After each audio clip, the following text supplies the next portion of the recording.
Hello everyone, this is Gary Tonicourt from morethanasnapshot.com. In this video, I want to talk about the settings for the Canon R50.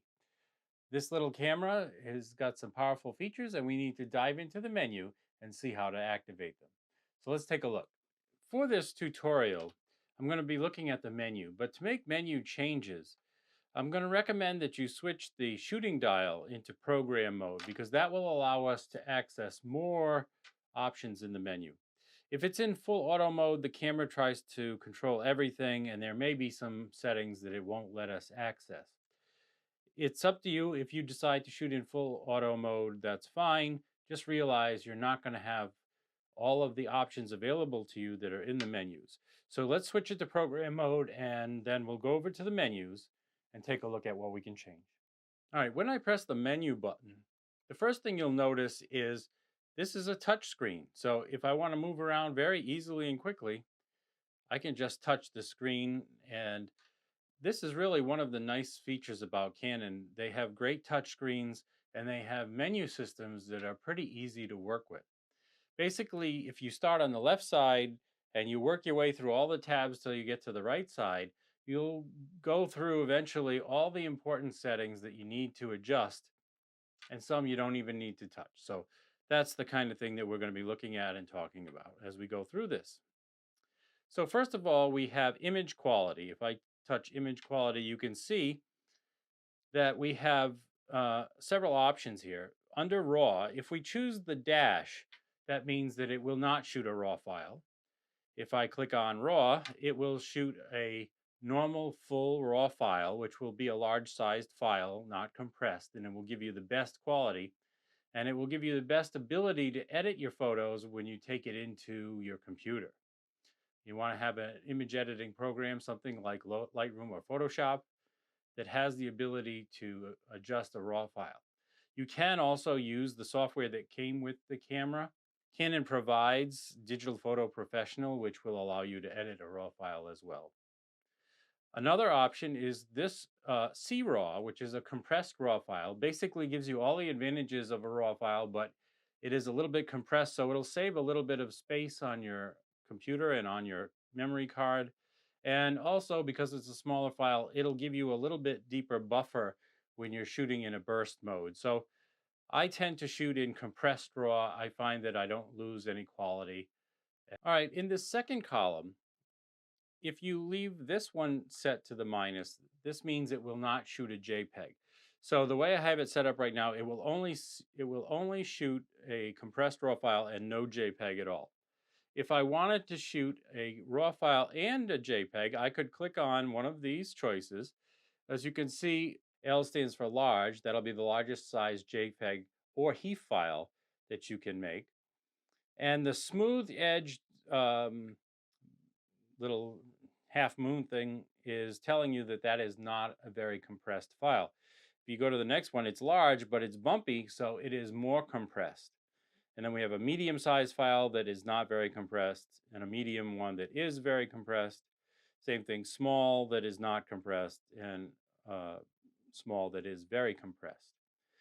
So generally with the JPEG, if you plan to use it to print files, you want to have the best smooth large JPEG, because that way you can always make the file smaller, but if you shoot it small, making it bigger can be a compromise. You can lose some image quality.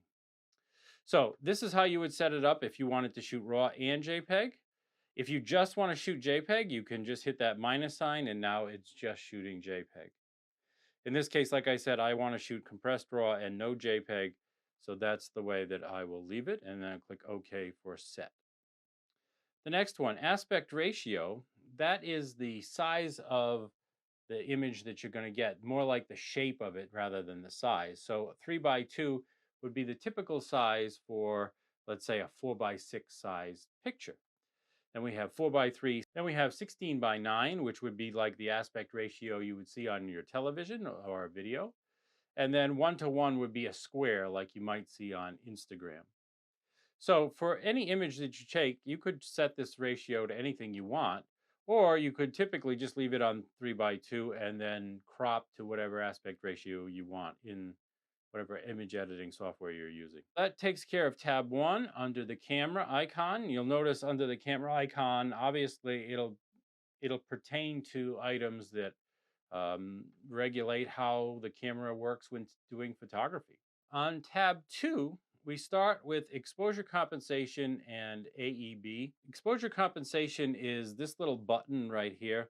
When you're taking photos in an automatic mode like program mode, aperture priority mode, or shutter priority mode, if you notice that the camera happens to make a mistake with the exposure, if it's not the exposure that you're looking for, you can press that button and dial up your exposure to the plus side. That'll make your image brighter, or dial down the exposure to the minus side, and that'll make your image darker.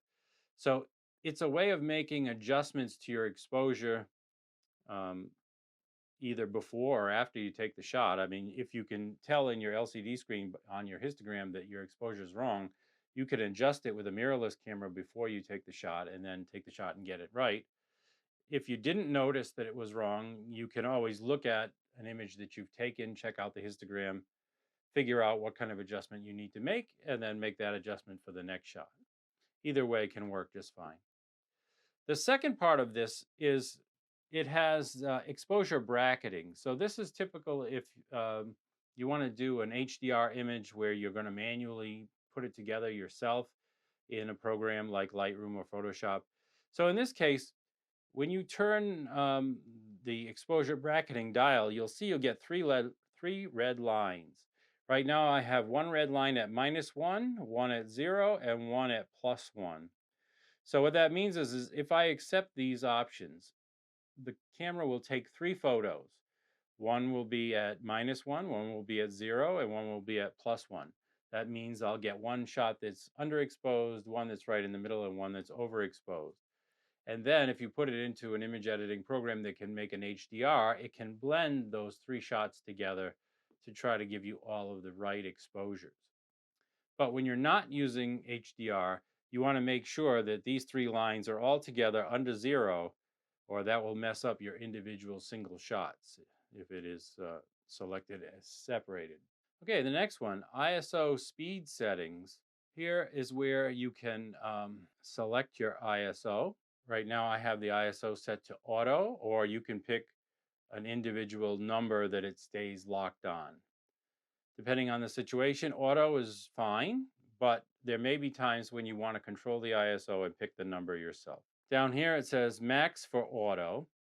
So what I would recommend for this is, take some pictures in dark situations and try going up to higher ISOs.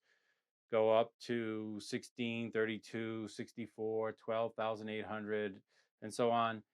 Check out what these files look like. Find which ISO that starts looking bad, and then decide, well, what's going to be my limit? In this case, I have it set to 6400. I haven't really tested out this camera for low light ability just yet, but I'm guessing 6400 is probably where I'm going to max out. If I go beyond that, I'm assuming that the file is going to be too noisy. But again, I have to test that and see if that's actually true. HDR PQ mode, when you enable it, that is a new feature for doing HDR with the HEIF file format, which gives you just better dynamic range than JPEG file would. The HDR mode, in this case, is a little bit of just an automatic way of having the camera take an HDR for you. So you can set the dynamic range, you can set how many shots it's going to take. You can have it align the images. It does a lot of that work that you would do manually for you.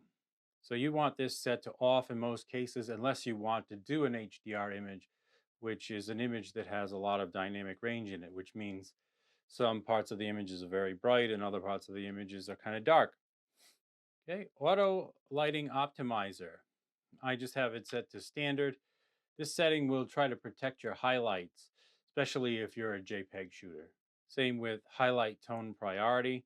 If you shoot in RAW, this setting doesn't really matter. Anti-flicker, set it to enable or disable.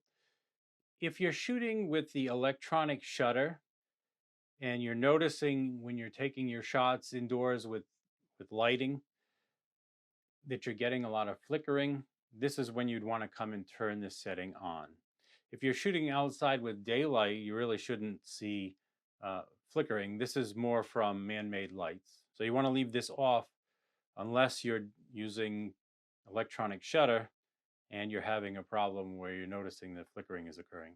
Flash control, if you're going to use a flash, here are all the settings that you would go through to adjust the flash. I'm not going to go through all of this in this video because I don't have a flash connected to it.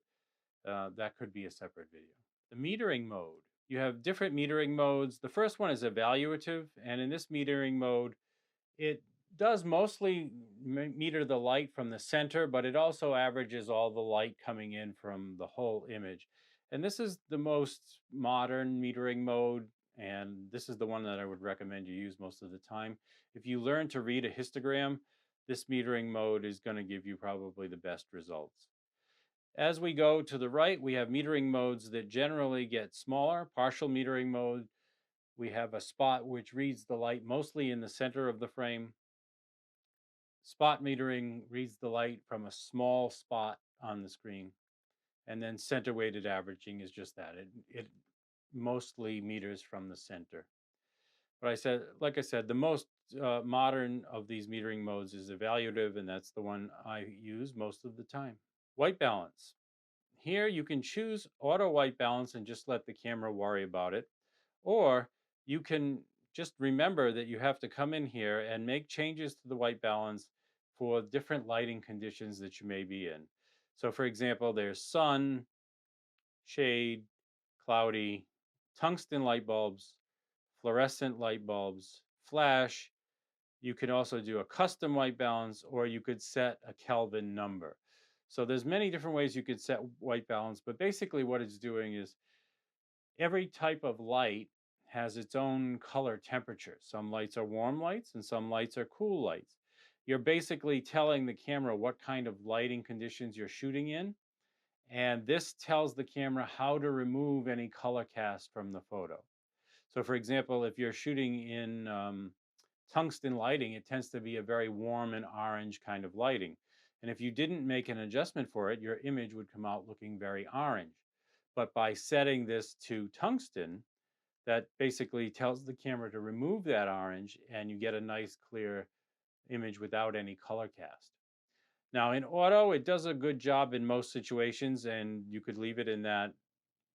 But I recommend that you test out some of these other settings. There may be times where you prefer the results of picking an individual setting rather than leaving it on auto.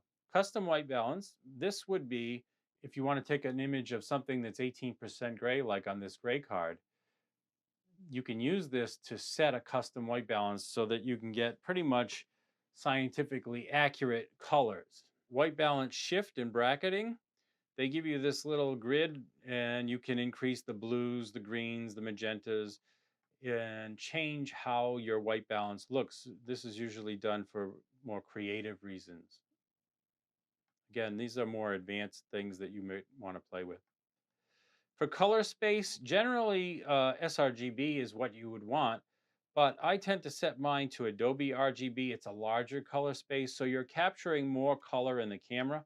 But when you actually edit your photo on whatever image editing software you're going to use, you will be doing it in sRGB. So you could leave it on sRGB or Adobe. I just prefer to use Adobe RGB. The picture styles. When you click on picture styles, you'll see you get auto, standard, portrait, landscape, fine, neutral, and so on. These picture styles would apply to any JPEGs that you shoot, or it would apply to any videos that you shoot. It does not apply to the RAW files because none of this processing is done to the RAW file. So basically what it does is it tweaks the sharpness, the contrast, the color, and it does it for different situations. So for example, if you choose portrait, it tends to enhance the colors that are in skin tones. Whereas if you choose landscape, it tends to enhance the colors that are in a landscape, your blues and your greens. So you could switch this for every kind of situation you're in, or you could just leave it on neutral or standard shoot a raw file and then you can edit the file to look however you want. And none of this would matter. I just leave it on standard. And the reason is because even if you shoot raw, when you play a picture on the back of your camera, the preview of the picture that you're seeing has that profile applied to it. So you're not actually seeing the raw file, you're seeing the standard profile. You're getting an idea of how the file would look. Clarity is just like adding clarity in your image editing software. It sort of makes the image look clearer. It adds like a little bit of sharpness to it. And then this one has shooting creative filters. So, for example, you could do grainy black and white, soft focus, fisheye, art bold, watercolor painting, toy camera, and miniature. I would always leave these off. Again, this is going to apply to JPEG images. This is just something fun to play with. It's not really a serious setting that most serious photographers would use, because if you were going to try to create any special effects, usually a serious photographer would do those kinds of effects in Photoshop. Okay, lens aberration correction.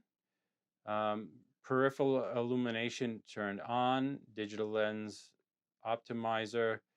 I leave it on standard. You'll notice that the camera recognizes that I'm using the 18 to 45 millimeter lens, and the camera knows certain characteristics about that lens, and it can make adjustments to make sure that the image looks right um, based on that lens. Long exposure noise reduction, I leave this off. You can always do noise reduction in the computer software with your editing software. High ISO speed noise reduction, again, most of the time I leave this off. Right now I have it set to standard. Dust delete data. You can delete dust in the image editing software, so again, it's not really necessary to use it here. Focus bracketing. This can be useful if you're doing some close-up or macro photography.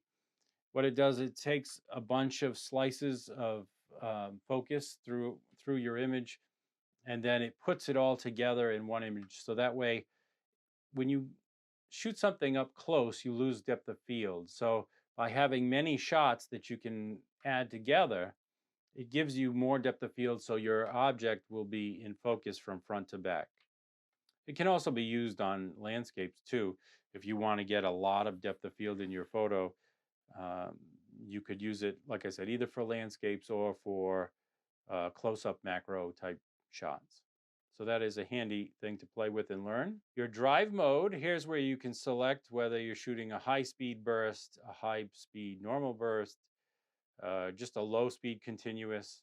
And then we have our self-timers, a 10-second timer, a 2-second timer, or a custom timer where you can select the amount of time that you want. I generally leave it on the highest speed. In this camera, you might consider reducing it a little bit because it doesn't have a very deep buffer. So by shooting a little slower, it will make your buffer last a little longer. Silent shutter I have off because generally I'm going to be shooting on the first electronic first curtain. And if you turn the silent shutter on, it's going to automatically switch it to just electronic shutter. So here you have that mode. Electronic first curtain is the one you're probably going to want to use most of the time, because that will prevent you from getting a lot of warping from rolling shutter. The electronic first curtain is the one that would shoot faster and it would shoot silent, but if there's any movement in your photo, because of the effects of rolling shutter, in other words, the sensor captures the image kind of slowly, it can cause warping. So it's not great for action. So I'm going to leave it on electronic first curtain. Shutter release without a card. You want to turn this off because you don't want the camera to have the ability to take pictures if it does not have a card in here, because it's possible you could forget to put a card in here, and then if you're taking pictures and you don't know there's a card in there, you're not actually getting any pictures. So by turning this off, you're protecting yourself. If you take the card out, it won't take any pictures. All right, image stabilizer mode.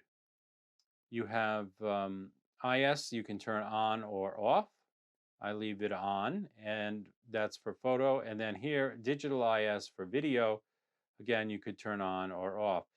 For digital IS, for video, it usually does crop in a little bit. So you have to realize if you use that mode, you are losing a little bit of your focal length. You can customize your quick controls. You can edit the layout of your quick menu. You can select which items you want to have in your quick menu. So you can totally customize the camera to however you want to use the camera. So the quick control is if I hit the middle Q button, these are the things that are around the edges that you can click on and change settings very quickly. So for example, if I didn't want to shoot a RAW file, I could click on See RAW and pick some other kind of file. It just gives me a quick way to access those settings without having to go into the main menu. Customizing those quick controls gives you the option of changing what's around there. Touch shutter. When you enable this, when I touch, it'll focus and then it'll take a picture. See, it just focused and took a picture. There could be situations where that would be useful, but generally you want to have this disabled so that if you do touch the screen, it will just focus wherever you touch and it won't take the picture until you actually use the shutter button to take the picture. All right, image review. Review duration, you can have that off or you can pick a time. I leave it off because when I'm done taking pictures, I don't want the image to pop up automatically because I don't always look. And having those images there can be distracting and it can also waste battery power. So I leave that off so no images will show up until I hit the play button. Viewfinder display, it's disabled. If you enable that, that will be what you see inside the viewfinder. All right, high-speed display, if you were to turn this on, is going to make your viewfinder faster for shooting faster moving subjects. So if you're tracking a fast moving object, the viewfinder display will keep up with it, but you won't have any viewfinder lag. I have not experimented with high-speed delay, but this is something that I'm going to try. It seems like it could be useful. I was shooting flying birds the other day, and I noticed that the viewfinder was a little bit lagging behind, and this may have helped with that situation. So I will test it out, and I'll try to report on it in another future video. Next one, metering timer. This is the amount of time your camera will hold a locked exposure. You should set it anywhere from 8 to 30 seconds, whatever you think will work for you. I don't tend to lock exposure very often, so it doesn't really matter much to me. But for example, if I was maybe shooting a person at sunset and the sun was setting behind the person, if you don't make any adjustments, you will get a silhouette of the person. So if you switch to something like spot meter and meter off of the person and use the star button to lock exposure on the person, the amount of time that will stay locked is going to be the amount of time you have set here. So if I set it to 16 seconds, it will stay locked on that exposure for that amount of time. And then once the 16 minutes elapses, you will have to relock the exposure on whatever it is that you're shooting. So that you would just estimate how much time you think you need whenever you're locking exposures. If you never use the exposure lock function, which you would probably mainly use if you're using something like spot metering, then you wouldn't need to change that setting. Display simulation. You have the choice of exposure plus depth of field, exposure, or exposure only during depth of field. Basically, with just exposure, what you see in the viewfinder is the exposure you should get when you take the picture. It's showing you like a preview of what the image is going to look like. If you choose exposure plus depth of field, it's also stopping down the lens to give you a preview of how much depth of field you're going to get in the picture, and you're seeing what the exposure is. And then there's exposure only during depth of field. So there is somewhere, usually on the front of the camera, a depth of field preview button. And not on this camera, but somewhere you can set a depth of field preview and that's why you would use that setting. In my case, I usually don't go by a depth of field preview, so I just leave it on exposure. The OVF simulation view assist, if you want to see what the image is going to look like, you want to leave this off. If you want to have like an optical viewfinder view of how the scene will look, you would use this setting in the on position. Just realize that it's not simulating the exposure. So what you're seeing is not how the picture is going to look. It's just how the scene looks through looking at a TV. So I don't think that that's very helpful. Generally, you want to see what your picture is going to look like before you take it. So you would want to leave that off. Shooting info display.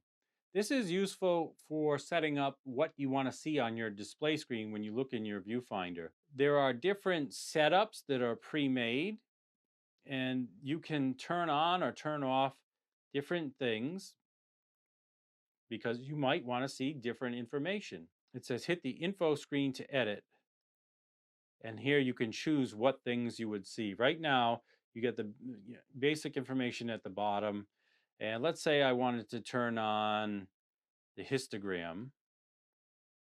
I could click a check mark next to the histogram. Now I get the basic information at the bottom and I get the histogram. So notice here's all my basic information and here's my histogram.